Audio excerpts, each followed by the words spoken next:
Hey guys, welcome back. Got another interview here today. This time I'm going to be interviewing Excel's very own pro FIFA player, Excel Graham. How you doing, man? All right, man. How's it going? It's going quite well, just very tired at this point in time, but Yeah, it's quite late, man. right. So first thing, you've just come back from your FIFA Masters tournament. What was the experience playing normal FIFA? That can get tense, but playing FIFA with spectators at a tournament with all these pro FIFA players, how must that feel? Well, to be honest, I went into the event knowing that it was my first time there, and I know that that French players they've always got big backing. They've got lots of supporters. They come Yeah. in. They come in a big group, and basically I went in quite confident. It felt really good. That, like even though it was quite intimidating with like the French coaches, managers, and stuff all behind you because obviously I had a French player in my group. I mean, the experience was great. Honestly, as soon as you get in the game, it just feels as if you're back at home playing. Yeah. Now, with the games, obviously, it's like same with COD. The gameplay online is obviously going to be different to online. So, how was the gameplay of FIFA different? Was it a different flow in the game, or just how did it feel overall? Well, I'll tell you something. So before I went to the event, I played FIFA a lot online. I didn't really practice offline. Mm, And basically, the difference is the game speed. So online, you've got a faster game speed, and offline, it's really slowed down. You need to take an extra few touches because your turning's a lot sharper and like it's a lot slower.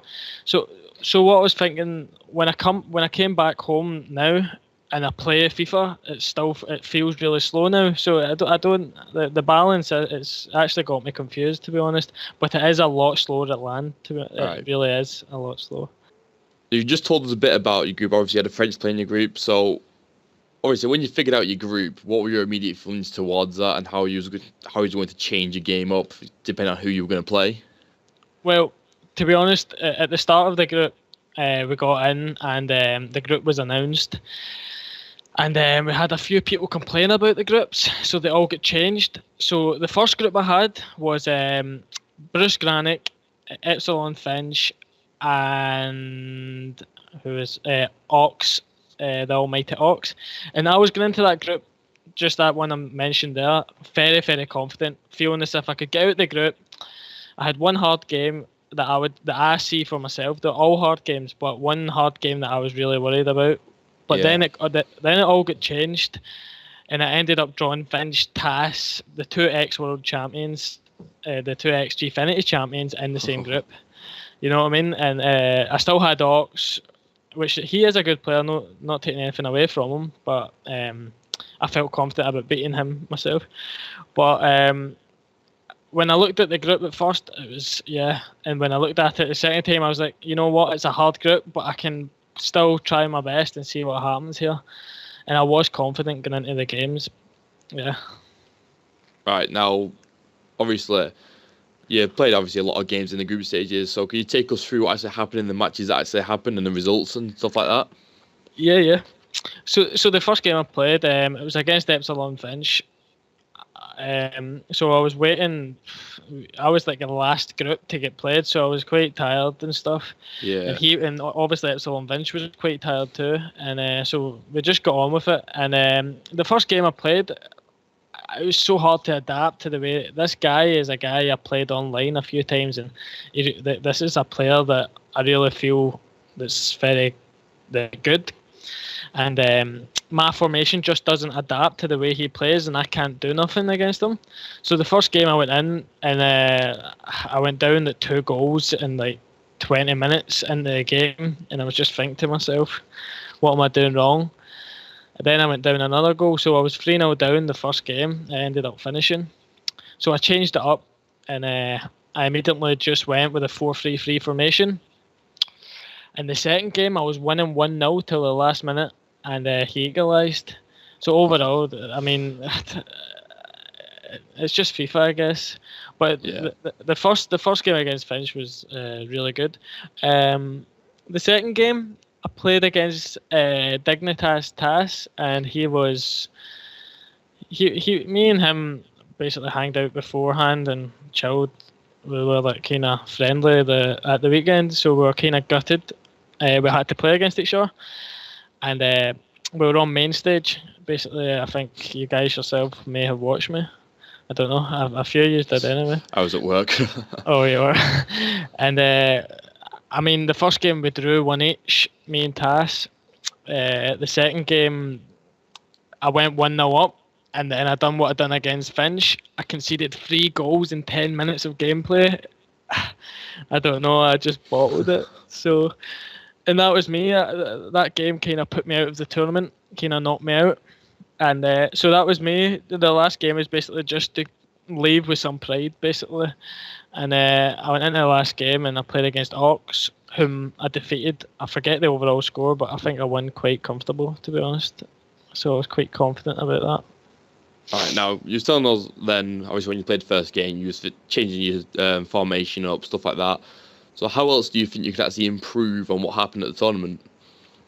Well, I was going into the tournament with very little experience, and there's a few settings that you need to change at LAN because of how slow the gameplay is, like passing power assistance to help your passes, you know what I mean? Like, obviously, stuff like that you need to change, your auto switching, just stuff, like little things in your settings, because of the speed of the game you need to change. And in future, I'll know that how to set up going against these players. Like everyone that entered that tournament, I had played before, so I know how they all play and I know how to go into the games. But the thing I think I could do differently is approach the games with a more defensive approach, because I went into them games thinking, yep, it's fine, just play unbalanced. It's just going to be the same as online. I can counter and stuff, but honestly, it's a lot different, as I was saying before. Yeah, now obviously you're going to be feeling pretty bad after the tournament, like how things went and that. So what were your actual feelings like immediately after the tournament finished? What was going through your head? To be honest, the feelings after the tournament, I wasn't sad. I was actually quite, I got through against like a really hard group, and I would have got to the group if I didn't get drawn against 2 ex-champions. I would have got out the group, sorry. Yeah. I was obviously a little bit down about obviously getting knocked out so early, because I believe that I'm a lot better than what I achieved and played. So, I mean, overall, I think it was just mutual, just because it was my first LAN. But I'm definitely going to pursue and stuff, so I'm going to keep at it. Yeah, so that's straight after the tournament. So now it's been a couple of weeks since tournament. So how are you feeling now towards tournament? Was it a good experience for you in growing as a player? Definitely experience. It's took me a little while to adapt back to online. As I said, it feels kind of slow when I'm playing it. I don't know how it feels. Maybe it's just in my head. But I mean, I think by playing at LAN, it's really got me. It gave me a lot of experience in how to play against these players and stuff. So I'm feeling confident about the next event. Yeah, so obviously, what is the next event that you actually want to attend to as a player? Well, the next event that I'm about 90% sure that I've qualified for would be the Gfinity Masters 2. I would be going to I-54, is it? I would be going there, but is it really worth the travel and the prize fund? The prize pool is only like £125 each day, so it's not really worth it, because that's probably like hotel and travel, maybe not worth it. Yeah, so obviously after the next event, just would you like really see your FIFA future progressing at an alarming rate or just steadily? How do you feel about that? I mean, I don't see, unless I change the way I played, then I don't see me progressing. I don't see myself coming out to be the best player in the world just yet. But I think with the way I'm playing, and I keep at it and get used to the players I want to play in the positions and stuff, that I could really be a top. I can really be a top contender for this next Gfinity Masters, definitely. So the big question is the final question: will you be representing Excel Esports at the next event that you go to? Definitely. I've got no plans to leave the organisation. Everyone in it's great. A lot of support from the guys. No, I'm genuinely happy to stick with Excel. Really great guys, honestly. Everyone that works with Excel, everyone's friendly and stuff. Right, so unfortunately, guys, that's the last question we've actually got today. So join us again whenever we're doing our next interview. So thanks so much for watching. Subscribe to us, follow the guys on Twitter. Obviously, we'll leave a link to Twitter in the description. Don't forget to like the video. Peace out, guys.